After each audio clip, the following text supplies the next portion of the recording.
आप देख रहे हैं एबीएन महाराष्ट्र और मैं हूं आपके साथ मुनीर आरिफ खान। नाजरीन, लोकसभा चुनाव में अब बहुत कम वक्त बचा है। तमाम ही सियासी पार्टियां अपनी ताकत, अपना सियासी पावर और अपना दमखम दिखाने के लिए एक दूसरे को बुरा भला कहने में मसरूफ हो चुकी है।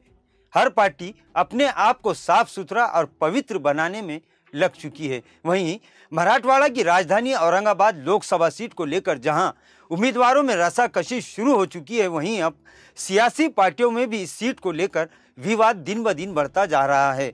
महाविकास आघाड़ी की जानिब से साबिक एमपी चंद्रकांत खैरे का नाम शायद तकरीबन तय माना जा रहा है, तो वहीं महायुति में औरंगाबाद लोकसभा सीट को लेकर खींचातानी चल रही है और महायुति में शामिल बीजेपी और शिंदे ग्रुप दोनों ही इस सीट को हासिल करने के लिए जोर लगा रहे हैं। गुज़िश्ता दिन ही औरंगाबाद के पालक मंत्री संदीपान भोमरे ने मीडिया से बात करते हुए कहा कि चाहे कुछ भी हो जाए, औरंगाबाद लोकसभा सीट से एकनाथ शिंदे ग्रुप का ही उम्मीदवार मैदान में होगा। उन्होंने कहा कि अगर एकनाथ शिंदे ग्रुप से मुझे उम्मीदवारी मिलती है तो वो 2 लाख वोटों से चंद्रकांत खैरे को हराएंगे।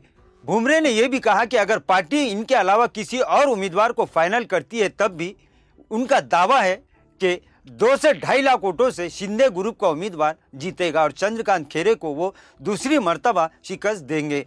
इधर बीजेपी से उम्मीदवारी मिलने के ख्वाहिशमंद डॉक्टर भागवत कराल ने भी दावा किया है कि औरंगाबाद लोकसभा सीट पर बीजेपी का उम्मीदवार रहेगा। इनकी उम्मीदवारी के बारे में पूछे जाने पर उन्होंने कहा कि इस नाम का हाईकमान फैसला करेगा, लेकिन ये तो तय है कि उम्मीदवार बीजेपी का ही होगा।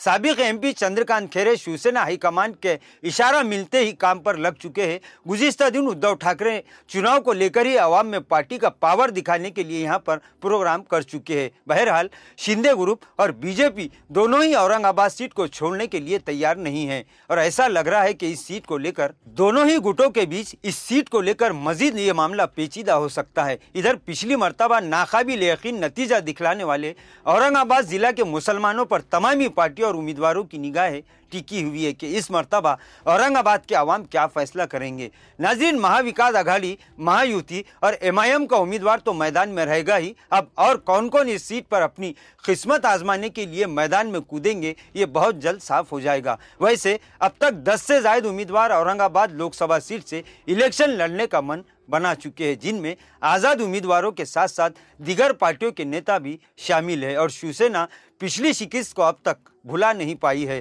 क्योंकि बहुत ही कम वोटों से शिवसेना को इस सीट से हाथ धोना पड़ा था। लिहाजा अब शिवसेना किसी भी किस्म का रिस्क लेने के मूड में दिखाई नहीं दे रही है, जबकि सही गणित महाविकास आघाड़ी और महायुति के साथ साथ दीगर पार्टियों के उम्मीदवारों के नामों के ऐलान के बाद ही लगाया जा सकता है, क्योंकि पार्टी से ज्यादा औरंगाबाद लोकसभा सीट का मामला उम्मीदवार पर डिपेंड करता है कि कौन सा उम्मीदवार कितना ताकतवर साबित होगा। बहरहाल औरंगाबाद लोकसभा सीट को लेकर तमामी पार्टियों के दरमियान खींचातानी से इनकार नहीं किया जा सकता।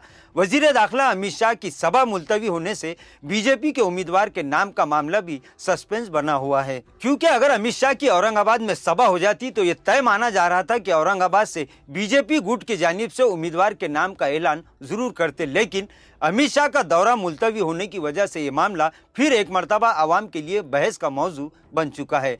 कुल मिलाकर औरंगाबाद लोकसभा सीट की बात की जाए तो इस सीट पर मुस्लिम वोट फैसला कुन साबित होंगे, लेकिन सवाल यह है कि इस मर्तबा औरंगाबाद जिला के मुसलमान किस पार्टी और किस उम्मीदवार के हक में फैसला करते हैं और अभी इस बारे में कोई दावा करना जल्दबाजी होगी। लिहाजा इसके लिए थोड़ा इंतजार करना होगा कि औरंगाबाद की सियासत का ऊँट किस करवट बैठता है। नाजरीन, आज के लिए बस इतना ही। कल फिर मुलाकात होगी कुछ नई खबरों के साथ। तब तक के लिए मैं मुनीर आरिफ खान आपसे इजाज़त चाहता हूँ। अल्लाह हाफिज़।